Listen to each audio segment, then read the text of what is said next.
జాతీయ గ్రామీణ ఉపాధి హామీ కూలీలకు పెండింగ్లో ఉన్న బకాయిలు వెంటనే విడుదల చేయాలని అఖిల భారత ప్రగతిశీల వ్యవసాయ కార్మిక సంఘం డిమాండ్ చేసింది.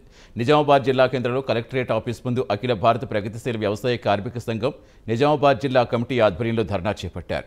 ప్రతి కూలీకి ఏటా 200 రోజుల పని కల్పించి పెరిగిన ధరలకు అనుగుణంగా రోజుకు 600 రూపాయల కూలీ చెల్లించాలని డిమాండ్ చేశారు. లేని పక్షంలో పెద్ద ఎత్తున ఆందోళన కార్యక్రమాలు చేపడతామని హెచ్చరించారు.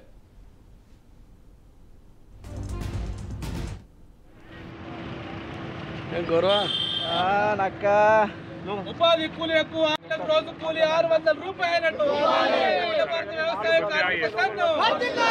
వ్యవసాయ కార్మిక సంఘం ఉపాధి కూలీలకు ఐడి కార్డు ఇచ్చి 10,000 జీవన వృత్తిని, ఉపాధి కూలీలకు డబ్బులు కూలీల పెండింగ్ లో ఉన్న బకాయిలన్నింటిని వెంటనే, ఉపాధి కూలీలకు పెండింగ్ లో ఉన్న బకాయిలన్నింటిని వెంటనే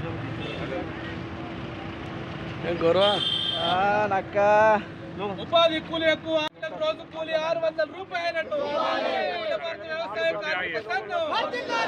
వ్యవసాయ కార్మిక సంఘం వృత్తిని కోట్ల బడ్జెట్ కేటాయించి పని లేకుండా చేస్తుంది, నిర్లక్ష్యంగా వ్యవహరిస్తున్నది.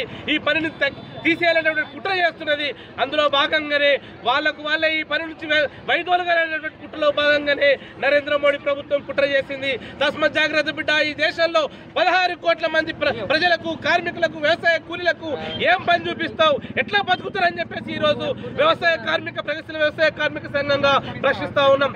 అట్లే కాదు, గత చాలా వారాలుగా నెలలుగా వాళ్ళు చేసినటువంటి పని గుట్టకి ఎట్టయిపోతున్నది. కనీసం డబ్బులు వచ్చేటటువంటి పరిస్థితి లేదు. పనికి స్వచ్ఛందంగా దూరమయ్యేటటువంటి కుట్ర చేసేటటువంటి కుట్ర ఈ ప్రభుత్వాలు చేస్తూ ఉన్నాయి. రాష్ట్ర ప్రభుత్వం మాటలే మాట్లాడుతుంది కానీ వీళ్ళని ఆదుకోవడానికి కూడా ఎలాంటి ప్రయత్నాలు చేయటం లేదు.